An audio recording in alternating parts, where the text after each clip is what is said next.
তোমরা কি জানো ঢাকার মধ্যে এমন একটি প্রাসাদ আছে যেটি প্রেমে নয় বরং অপমানে তৈরি। Okay, let's go.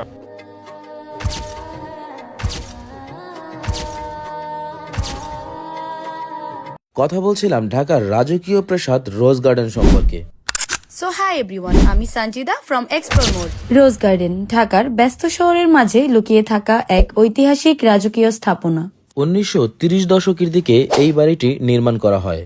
ঢাকার ধনী ব্যবসায়ী ও প্রভাবশালী ঋষিকেশ দাস এটি নির্মাণ করেন। এই প্রাসাদটি মূলত একটি আত্মসম্মান রক্ষার প্রতীক।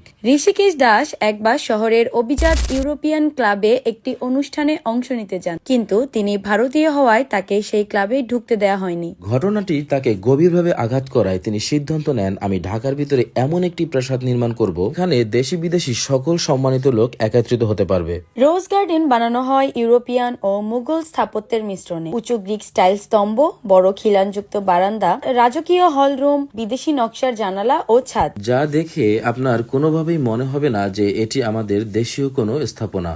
প্রাসাদের ভিতরে ঢুকতেই আপনার চোখে পড়বে বিশাল কাঠের দরজা আর অনন্য কারুকাজযুক্ত আসবাবপত্র। একসময় এখানে আয়োজিত হতো জমকালো পার্টি, সামাজিক অনুষ্ঠান, রাজনৈতিক সভা এবং হলের দেওয়ালে ছিল ইউরোপিয়ান ডিজাইনের অলঙ্করণ। অত্যধিক জীবনযাত্রার কারণে ঋষিকেশ দাস দেউলিয়া হয়ে যান। ফলশ্রুতিতে 1937 সালে ঢাকার একজন বিশিষ্ট ব্যবসায়ী খান বাহাদুর কাজী আব্দুর রশিদ ব্রাহ্মণবাড়িয়া জেলার বশিরউদ্দিন সরকারের পরিবারের সদস্যদের কাছ থেকে রোজ গার্ডেন প্যালেসটি কিনে নেন। ভবনটির নামকরণ করেন রশিদ মঞ্জিল। পরবর্তীতে 2018 সালের 9 আগস্ট বাংলাদেশ সরকার এটি 331.70 কোটি টাকা দিয়ে কিনে নেয়। স্থানটিকে জাদুঘর হিসেবে খুলে দেওয়ার পরিকল্পনা গ্রহণ করে এবং সাধারণ দর্শনার্থীদের জন্য উন্মুক্ত করা হয়।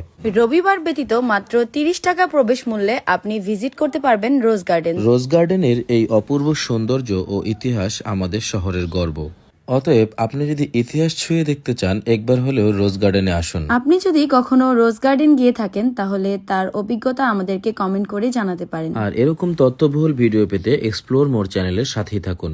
দেখা হবে অন্য কোথাও অন্য কোনো ভিডিও নিয়ে।